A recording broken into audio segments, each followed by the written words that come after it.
Welcome to round 2 of my MotoGP 25 career mode, but before we start in Argentina, let's recap from the first round. It was a thrilling and exciting 11 laps of the Chang International Circuit on our Moto3 debut that went right down to the wire. We bashed fairings, we went round the outside, and we had quite a lot of interesting topics to discuss. One of them being this moment here, where I almost high-sided myself into oblivion. Still suffering without vibration on PC. But nonetheless, we still had a chance to fight for a podium as it all came down to the final corner. One double overtake to get us back into second place. Did it work? Not quite, and neither did the fuel, as fuel decided to disappear. We had nothing to try and get across the line. Thankfully we got a bump, and we did finish in 7th place. Disaster. But hopefully here in Argentina, things will be different as we start from second place of the grid. Our best start in qualifying so far in our early Moto3 career mode. There is your grid on screen. This is Argentina. Ladies and gentlemen, let's do it. So here we go then, back in the saddle again, starting from the front row for the very first time. We will wait for the red lights to disappear, and away we go. Oh goodness me, look at that! Oh, sorry, Antonio Rueda's jumping in front of us for absolutely no reason. Fair play. Well, into turn 1 then. We do lose position, but we're right there in it, in the fight, for a possible chance at victory. Now, I will have to explain something to you here. I did a... Oh, good lord, I almost touched the rear tyre of Jose Antonio Rueda there. I did do a little run a moment ago, a test at this track. And I think the fuel might be okay, but just to be safe, I'll probably reduce the power and leave it on power setting 1 now throughout this entire race. I don't think it makes a difference because I tried it with both, and yet I didn't really notice the difference, but just, oh my god, Rueda! Can you please just let me explain what I'm trying to explain here? So power doesn't actually affect the fuel in this game, but I tried it with both. I tried it with power setting 2 as well, and it still made the beep, so we'll just leave it on power setting 1 now and hope for the best. If we fail, we fail, and that's it. I guess there's nothing I can really do about it, but when I tried it a moment ago, it was beeping like mad, and every single time I started the race, it would beep again. I've restarted it.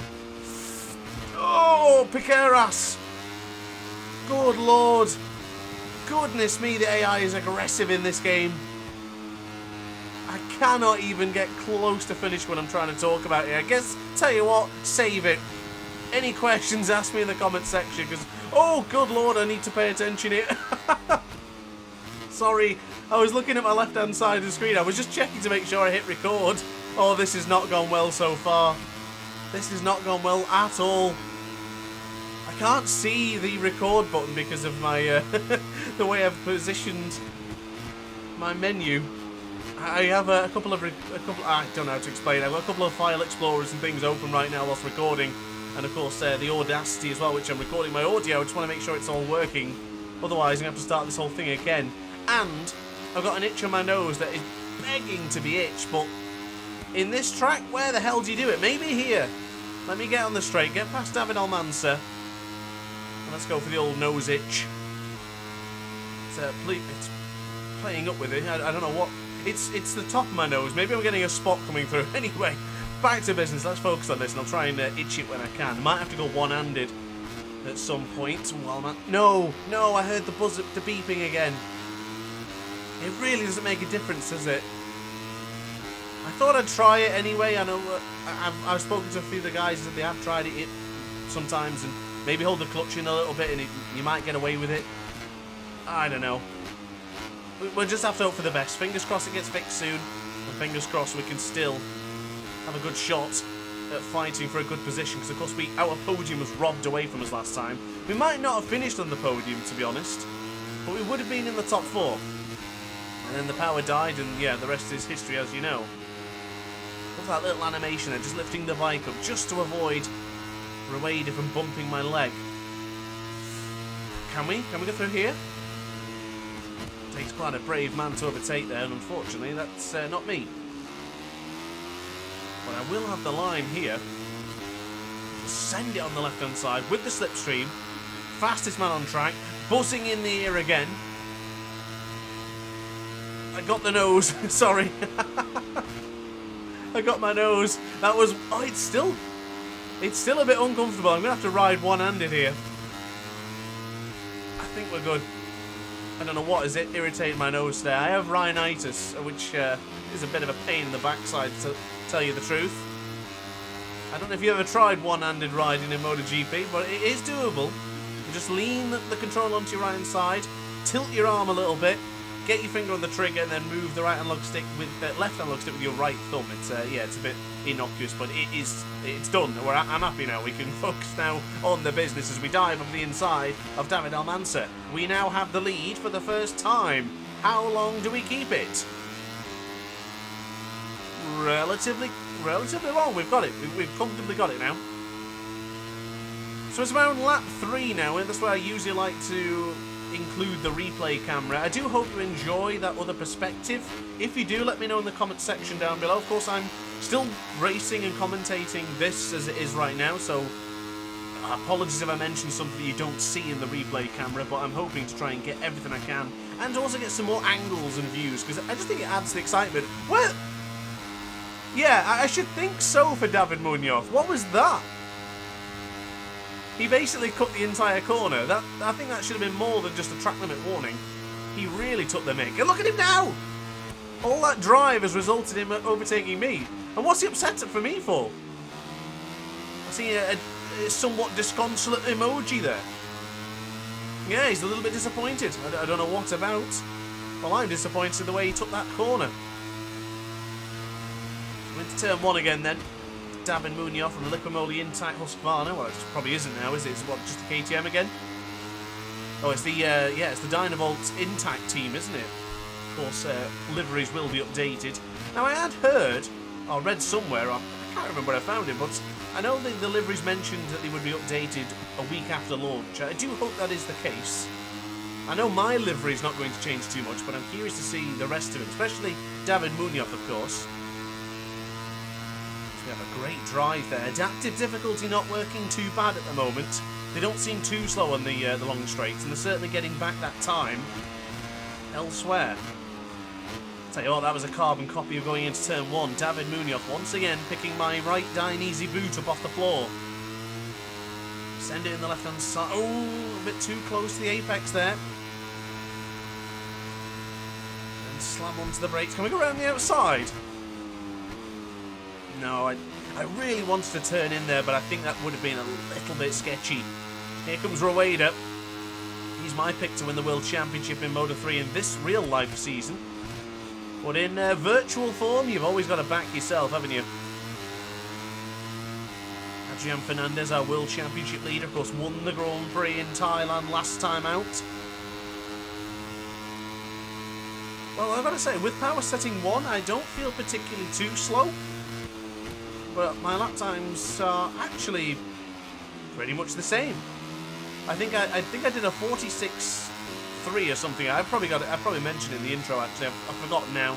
After so many messing around and starting the intro and outro, and yeah, just trying to faff around to make sure that the fuel doesn't fail us.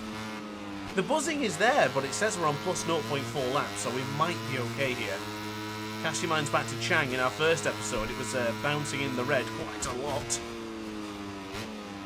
I think we've got the inside line here, but the problem is where David Munoz is positioned is actually a chance for us to overtake. It is. We couldn't have got back on the inside in that right-hander, but we waited for him to make the move, and then we took the move back. It was a classic riposte, a Dark Souls parry, if you will, in turn 3 of Argentina. Now onto the brakes we go then. Look at Rueda trying to just push us. I've got to say, I love the Moto3 bikes. Oh, Adrian Fernandez giving us a little shove.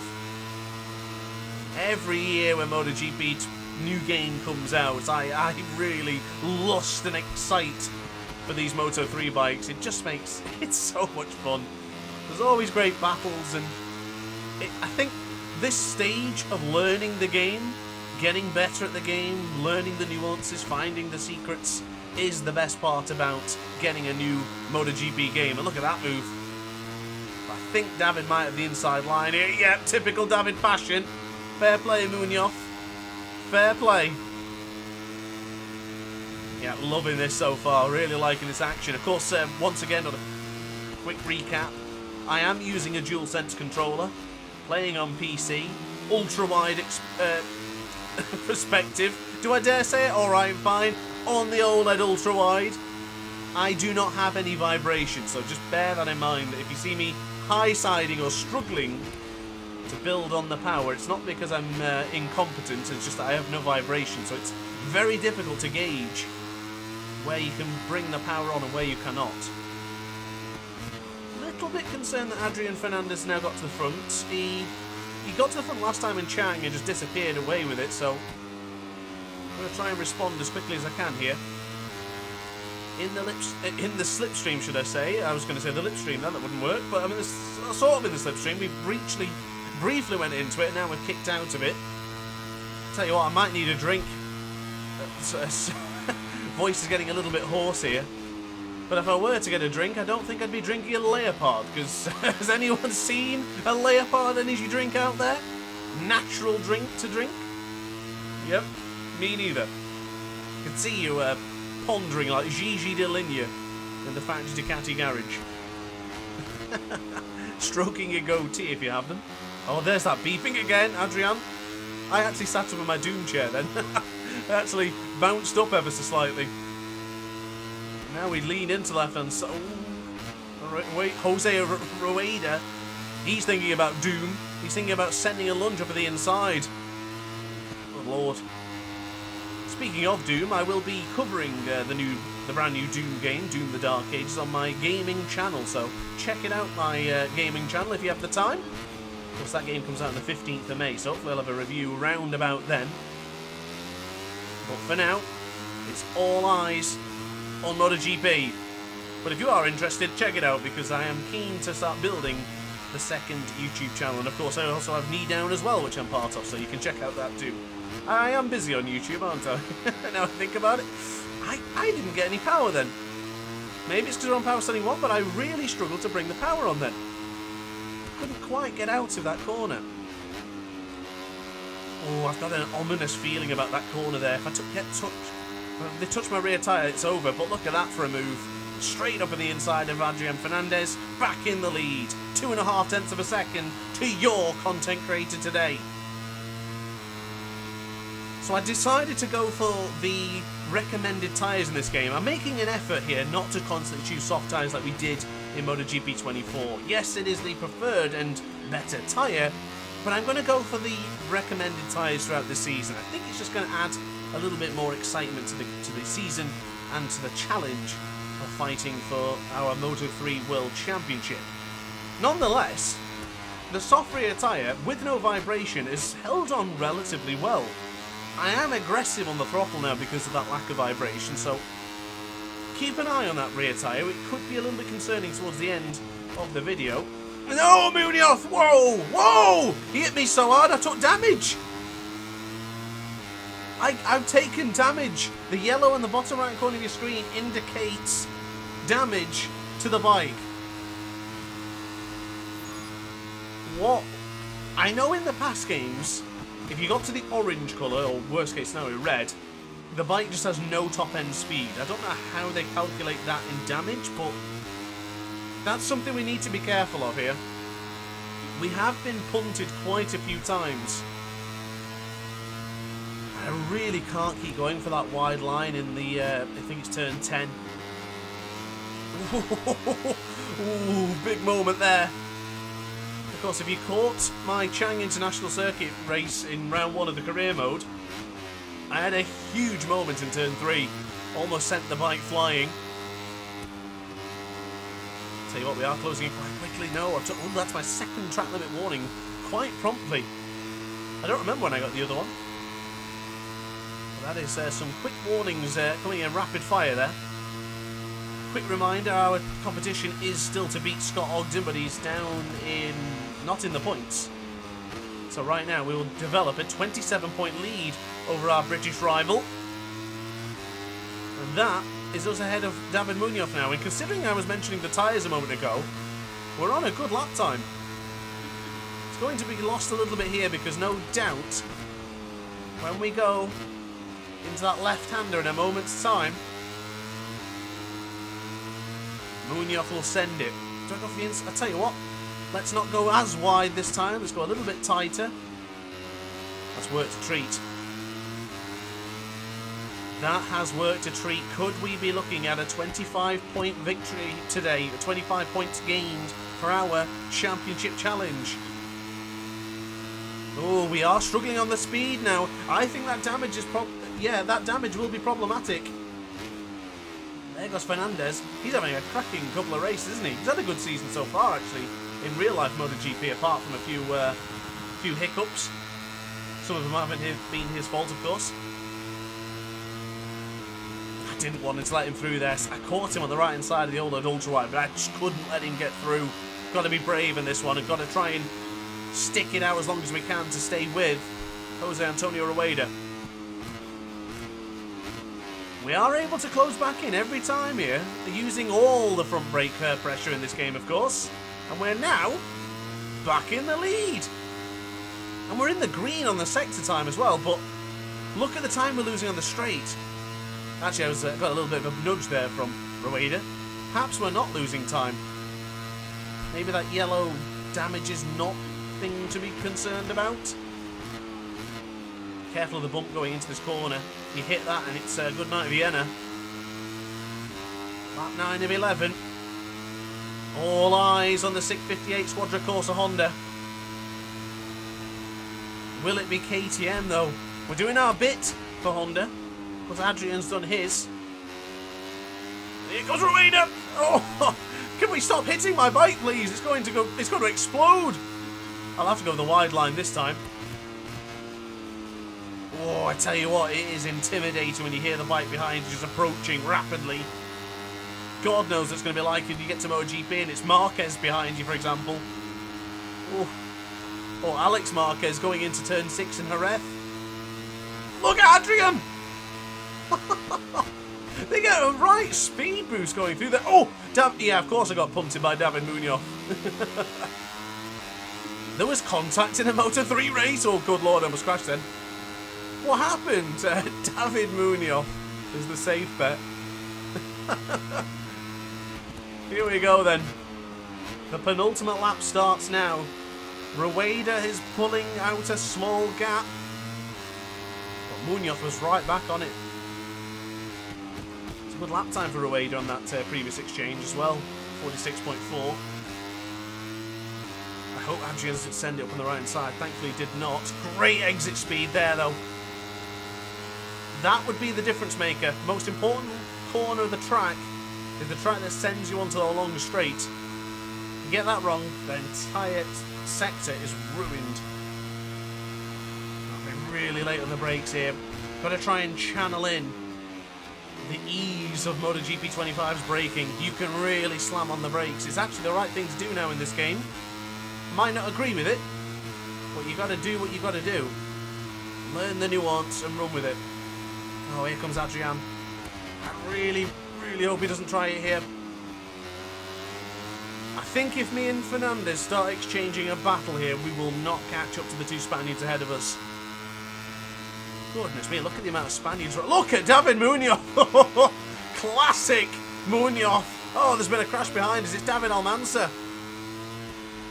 That's the end of his Argentinian Grand Prix. Great drive there out of that corner. Oh, this is going to set up for a cracking finale. A crescendo to round 2 of our MotoGP 25 career mode. Here we go then. There's not much left on my tyres, especially on the rear side where that's concerned. Good lap time here. Look at this. Classic Moto3. Got to see what I can do here. It's going to be as late as I can round the brakes here. Oh no, Munoz. Oh, took him out. Oh no. Oh no, that's a long lap penalty. That is irresponsible riding at its finest. Oh, he is going to be livid. Oh, who's that who's just been sent to the distance? I think it was, it was Piqueras. Yeah, I did get a long lap penalty. I don't disagree with that. I do not disagree with that at all. That was... yeah. I hold my hand up. But is the fuel now going to bloody give out? Look at it dropping! It's down to plus 0.2. I didn't think power setting 1 would make a difference. Oh my god. Bowie Motorsport team trying to get through here. Ooh. Long lap penalties coming up on the right hand side in a moment. Oh, dead wheeler! Jesus. Well, I can't complain at that, but my bike is incredibly slow right now. I might have run this too deep. Okay, no, we're good. We're good. Nice and clean. But that's it. No points for me on offer today, unfortunately. I can only apologise to David Munoz. That I was so desperate to get so much speed going into turn 1 and trying around the outside of him. I just completely glatted into him. Might still be a point on offer here, because there's that tactical on Wazri. And there's Eddie O'Shea on the left-hand side. There's our Mansu who crashed out in turn 9. No, we haven't got enough time, have we? Eddie O'Shea's close to it. It is Wazri. Oh, I'm cutting the corner. Oh my goodness, that could have been another long lap. Well, I guess it wouldn't have mattered anyway. Damn! Well, that was far from my best performance, and I do apologise to David Munoz. That was not good. I took the long lap penalty, accepted it.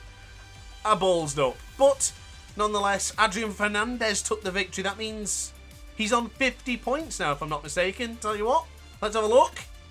He is the perfect 50 for Adrian.